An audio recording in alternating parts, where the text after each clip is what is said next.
भजन संहिता 61। रक्षा के लिए प्रार्थना। हे परमेश्वर, मेरा चिल्लाना सुन, मेरी प्रार्थना की ओर ध्यान दे। मूर्छा खाते समय मैं पृथ्वी की छोर से भी तुझे पुकारूंगा।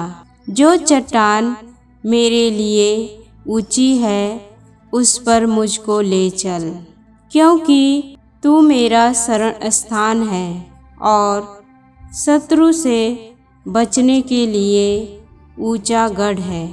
मैं तेरे तंबू में युगानुयुग बना रहूँगा। मैं तेरे पंखों की ओट में शरण लिए रहूँगा, क्योंकि हे परमेश्वर, तूने मेरी मन्नतें सुनी। जो तेरे नाम के डरवैये हैं उनका सा भाग तूने मुझे दिया है। तू राजा की आयु को बहुत बढ़ाएगा, उसके वर्ष पीढ़ी पीढ़ी के बराबर होंगे। वह परमेश्वर के सम्मुख सदा बना रहेगा। तू अपनी करुणा और सच्चाई को उसकी रक्षा के लिए ठहरा रख।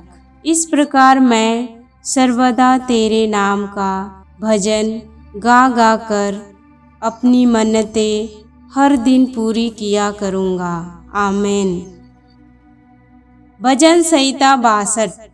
परमेश्वर ही एकमात्र शरण स्थान। सचमुच मैं चुपचाप होकर परमेश्वर की ओर मन लगाए हूँ। मेरा उद्धार उसी से होता है। सचमुच वही मेरी चट्टान और मेरा उद्धार है।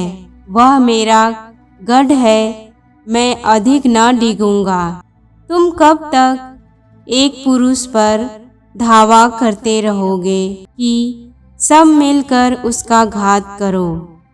वह तो झुकी हुई भीत या गिरते हुए बाड़े के समान है। सचमुच वे उसको उसके ऊंचे पद से गिराने की सम्मति करते हैं। वे झूठ से प्रसन्न रहते हैं। मुंह से तो वे आशीर्वाद देते, पर मन में कोसते हैं।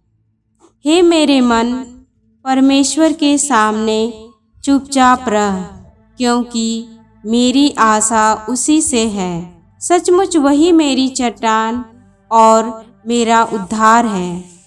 वह मेरा गढ़ है, इसलिए मैं न डिगूंगा। मेरे उद्धार और मेरी महिमा का आधार परमेश्वर है। मेरी दृढ़ चट्टान और मेरा शरण स्थान परमेश्वर है। हे लोगों, हर समय उस पर भरोसा रखो। उससे अपने अपने मन की बातें खोल कर कहो। परमेश्वर हमारा शरण स्थान है। सचमुच नीच लोग तो अस्थाई और बड़े लोग मिथ्या ही हैं। तौल में वे हल्के निकलते हैं। वे सब के सब सांस से भी हल्के हैं। अंधेर करने पर भरोसा मत रखो और लूटपाट करने पर मत फूलो। चाहे धन संपत्ति बढ़े तो भी उस पर मन न लगाना।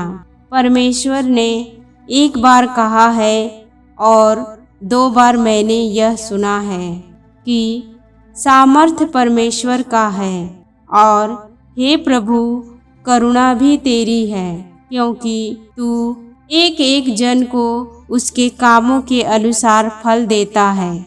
आमीन।